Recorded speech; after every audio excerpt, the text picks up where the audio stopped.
যে বাচ্চাটাকে অ্যাকচুয়ালি পিটিয়ে মারা হয়েছে। টাকার জোরে ওরা ডুপ্লিকেট সার্টিফিকেট বের করে দিয়েছে পোস্টমর্টম। এটা আমাদের নৈতিক জয়। আজকে একটা হাইকোর্টের আমাদের অর্ডার বেরিয়েছে, তাতে বলা হয়েছে যে কালকে 12টার মধ্যে এমসে বডিটাকে নিয়ে গিয়ে পুনরায় যাতে তদন্ত করা পোস্টমর্টম। কলকাতা হাইকোর্টের ঐতিহাসিক রায়, পুনরায় শ্রীকান্ত মণ্ডলের রিপোস্টমর্টম হবে। সরকারের পুলিশ, চটিচাটা পুলিশ উপযুক্ত ব্যবস্থা গ্রহণ করতে ব্যর্থ হয়েছে। এরা সুবিচারের আশায় হাইকোর্ট দ্বারস্থ হয়েছে। শেষ পর্যন্ত পুনরায় মৃতদেহের ময়নাতদন্তের নির্দেশ দিল কলকাতা হাইকোর্ট। বৃহস্পতিবার কল্যাণী এইমসে মানিকচকে রহস্যজনকভাবে মৃত নাবালক ছাত্রের মৃতদেহের পুনরায় ময়নাতদন্তের নির্দেশ দিল কলকাতা হাইকোর্ট। উচ্চ আদালতের এই নির্দেশকে নৈতিক জয় বলে দাবি করেছে মৃত নাবালক ছাত্রের পরিবারের পক্ষের আইনজীবী অভিজিৎ মিশ্র। হাইকোর্টের রায়ে খুশি মৃত ছাত্রের পরিবার এবং গ্রামবাসী। পুনরায় ময়নাতদন্তের মাধ্যমে মৃত ছাত্র শ্রীকান্ত সঠিক বিচার পাবে বলে আশা তাদের। ডেড বডিটা পুনরায় পোস্টমর্টম হবে। আমরাও কেদারতলা এবং ভূতনিবাসী চাইছি যে ছেলেটার যেন সূক্ষ্ম বিচার হয়ে যায়। এইটা হচ্ছে কি, অ্যাকচুয়ালি সবাই জানে যে বাচ্চাটাকে অ্যাকচুয়ালি পিটিয়ে মারা হয়েছে। টাকার জোরে ওরা ডুপ্লিকেট সার্টিফিকেট বের করে দিয়েছে পোস্টমর্টম। আমরা ভূতনিবাসী মানতে চাচ্ছি না, এটাকে যেন পুনরায় পোস্টমর্টম করা হোক। এটা কল্যাণী এমসে হবে। আচ্ছা, আজকে বুধবার 16 তারিখ 11টা 20 মিনিটে আমাদের ওখানে রায় পেয়েছে যে বডিটা পুনরায় নিয়ে আসা হোক। আচ্ছা, উল্লেখ্য গত 2রা জুলাই মানিকচকের একটি বেসরকারি আবাসিক স্কুলের হোস্টেলে রহস্যজনকভাবে মৃত্যু হয় 14 বছরের অষ্টম শ্রেণীর ছাত্র শ্রীকান্ত মণ্ডলের।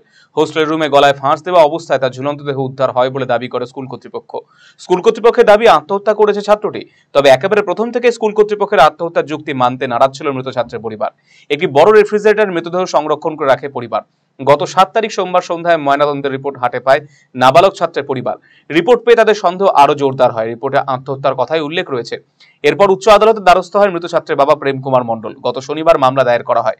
বুধবার মৃত পরিবারের দাবিকে সহমত জানিয়ে পুনরায় ময়নাতদন্তের নির্দেশ দেয় কলকাতা হাইকোর্ট। কল্যাণী এইমস থেকে পুনরায় মৃত ছাত্রের মৃতদেহ ময়নাতদন্ত করানোর নির্দেশ দিয়েছে উচ্চ আদালত।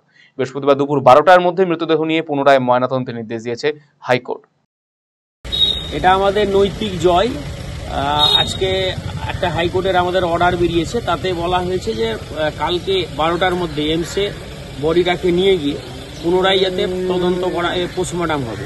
এটা আমাদের কাছে নৈতিক জয়। আমি সারা এই বিষয়ে আমি তাদের বাড়ির কাছে ছিলাম, তার পরিবারের পাশেও ছিলাম। রাজ্য সরকার যে বডিটাকে নিয়ে কিভাবে তাদের পোস্টমর্টম হয়েছিল, পোস্টমর্টমটা ঠিক হয়েছিল কি হয়নি, সেটা এইমস সেটা করবে, অর্ডার করবে। এইমসে সেটা পোস্টমর্টমটা হবে। এবং সব থেকে ভালো লাগছে যেটা, যে সেটাতে বলা হয়েছে যে মানিকচক থানার আইসিকে সেই বডিকে পৌঁছে দিতে হবে এবং পোস্টমর্টম করাতে হবে। অন্যদিকে কি জানিয়েছেন মৃত ছাত্রের পাড়া প্রতিবেশীরা, শোনাবো। কলকাতা থেকে আমাদের রায় এসছে যে পোস্টমর্টম করার জন্য কল্যাণীতে এসছে। আমরা রাত্রে বোধহয় এখন মানিকচক থেকে আইসি আসবে, আইসির সঙ্গে আমরা বডিটা নিয়ে যাবো। বডি নিয়ে যাবে? হ্যাঁ। কি মনে করছেন এবার সত্যি কি সামনে আসবে? যে হাইকোর্ট যে করে, হাইকোর্টে যেটা আসবে ওটাই আমাদের মান্যতা দিতে হবে। আচ্ছা, নাও উঠতে পারে, ওটা কি আশা করছেন? হতে পারে। কি আমরা আশা করছি যে মেরে ফেলা হয়েছে, এটা আশা করছি।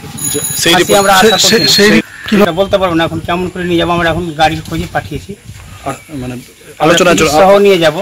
আচ্ছা, প্লাস নিয়ে যাবো, গাড়িতে বুঝে নিয়ে যাবো। কালকে কটার মধ্যে পৌঁছাতে বলেছে? কালকে 12টার সময় পৌঁছাতে বলেছে, 12টা থেকে 12:30টার মধ্যে। আচ্ছা, হ্যাঁ, এখন তো আমাদের বর্তমানে জয় হলো। আরো তো আপনারা দুটো দাবি রেখেছেন, সিবিআই তদন্ত, সিবিআই তদন্ত প্লাস মাস্টারের অ্যারেস্ট আর স্কুলে সিল মারা। এটা দাবি আছে। হ্যাঁ, আর ভালো করে বিচার হওয়া।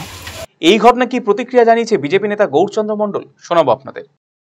কলকাতা হাইকোর্টের ঐতিহাসিক রায়, পুনরায় শ্রীকান্ত মণ্ডলের রিপোস্টমর্টম হবে। এটা ভূতনিবাসীর ঐতিহাসিক জয়, প্রেম কুমার মণ্ডলের ঐতিহাসিক জয়। কারণ গত 2 তারিখের ঘটনা পোস্টমর্টম হয়েছে। প্রেম কুমার মণ্ডল, তার পরিবার এই পোস্টমর্টমে সন্তুষ্ট নয়। কারণ এই রাজ্য সরকারের যা ব্যবস্থা তার উপরে তার আস্থা নেই। পাশাপাশি এই সরকারের পুলিশ, চটিচাটা পুলিশ উপযুক্ত ব্যবস্থা গ্রহণ করতে ব্যর্থ হয়েছে। এরা সুবিচারের আশায় হাইকোর্ট দ্বারস্থ হয়েছে। কলকাতা হাইকোর্টে ঐতিহাসিক রায় হয়েছে। পুনরায় কল্যাণী এমসে শ্রীকান্ত মণ্ডলের পুনরায় পোস্টমর্টেম হবে। আরসিটিভি সংবাদ, মানিকচক। রায়গঞ্জবাসীদের জন্য সুখবর। যারা দীর্ঘদিন ধরে জয়েন্টের ব্যথা এবং হাড়ের সমস্যায় ভুগছেন তাদের জন্য রায়গঞ্জ দিশারিতে আসছেন আর.এন. টেকর হাসপাতালের জয়েন্ট রিপ্লেসমেন্টে ভারত বিখ্যাত অস্থিরোগ বিশেষজ্ঞ doctor Barun Dutta, MD, DNB.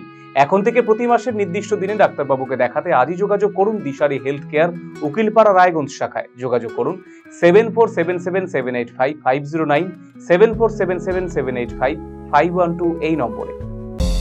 না, একঘেয়েমির এবার একটা পরিবর্তন দরকার। পরিবর্তন? কি পরিবর্তন চাও? এবার কি হবে পরিবর্তন? হ্যাঁ, আরসিটিভি সংবাদে আসতে চলেছে পরিবর্তন। কি পরিবর্তন জানতে চোখ রাখুন আরসিটিভি সংবাদে।